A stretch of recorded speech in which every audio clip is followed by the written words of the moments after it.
about. Oh no. I'm going to jump right in. I'm going to talk about. All right. I'm talk about this. That's what I want to hear. You got tons of notes today? I do have some, but this I didn't take notes because I think I have a good handle on it. So I read AD After Death by Scott Snyder and Jeff Lemire. And this came out like That 4 sounds years like ago. something I'd like. Didn't I read that? They have 4 years ago. 4 years.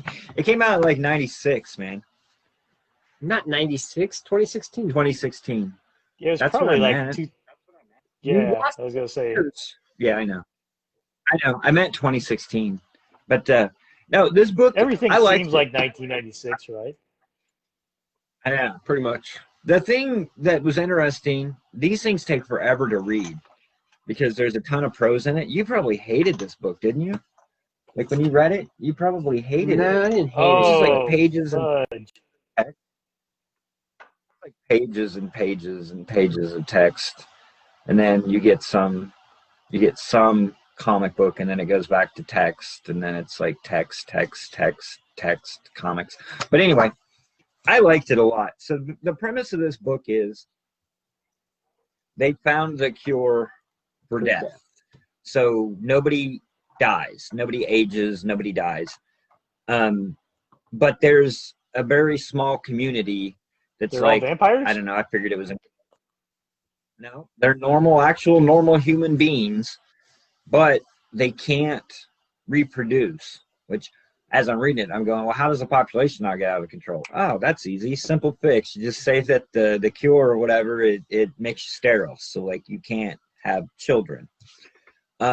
And one of the other side effects of it is because these people he's the main character. He's lived for like, what is it, like 500 years or something, I think.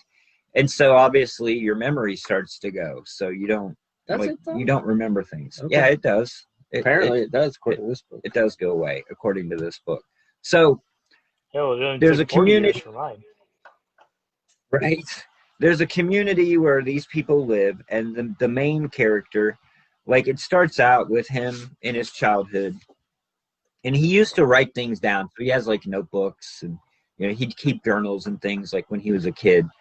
And so it kind of jumps back and forth, like telling his childhood, and then it'll jump to the present where he's living in this after death community, whatever. And he's working on a farm, kind of sort of, but in his previous life he was a thief. And so in this life he has like his house, and he steals things and he puts them in his barn or his shed or whatever. So he just has a collection of things. And that plays a lot into it because like he was what do you call it? He was like on the internet, like in the dark web or whatever, and he would say like they would meet up, and he'd be like he would either have people steal things for him or he would go out and steal things. Like that's how they connected, was like online. And so he'd been doing this for a while, and then he goes to work one day, and this guy shows up, like this billionaire guy shows up, and he sells like mobile homes, basically modular homes. And this old guy shows up, and he's like super rich, and he's like talking to him. He's like, yeah, he goes, I want to put in a really big order because I'm building like this community.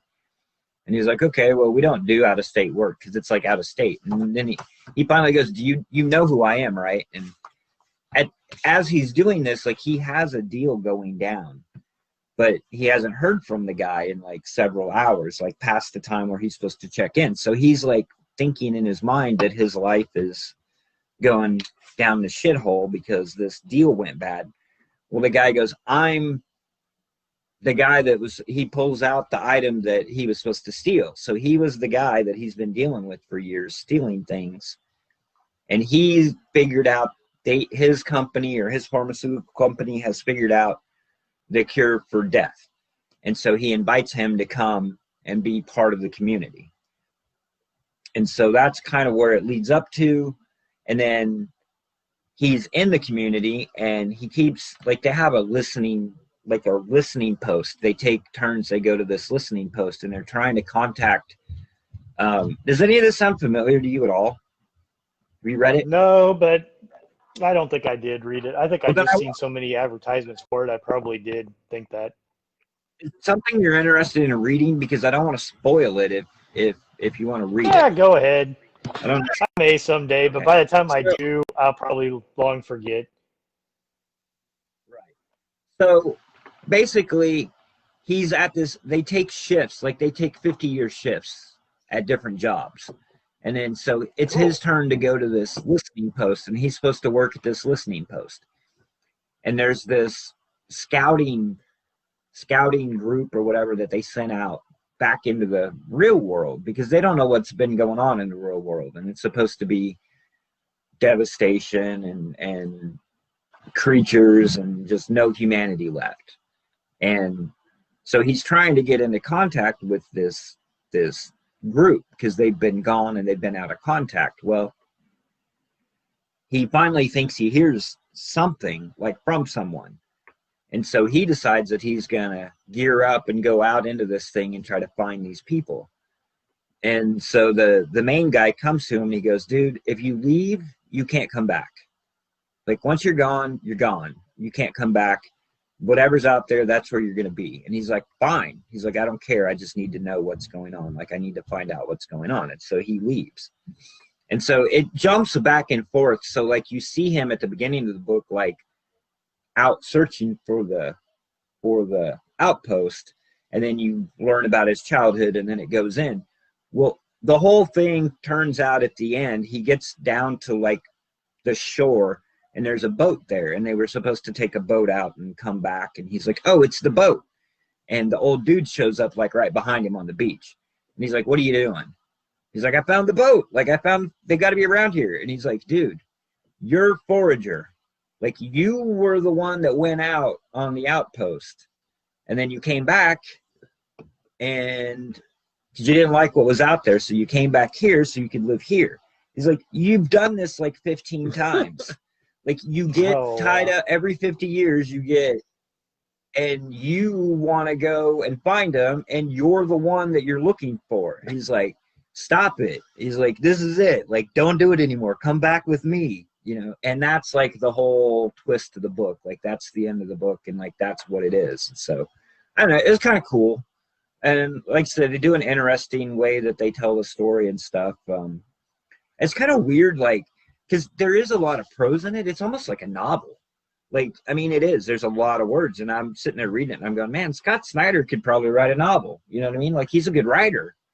And I know Lemire is a writer too, so I don't know like how it broke down. It says written by Scott Snyder and illustrated by Jeff Lemire.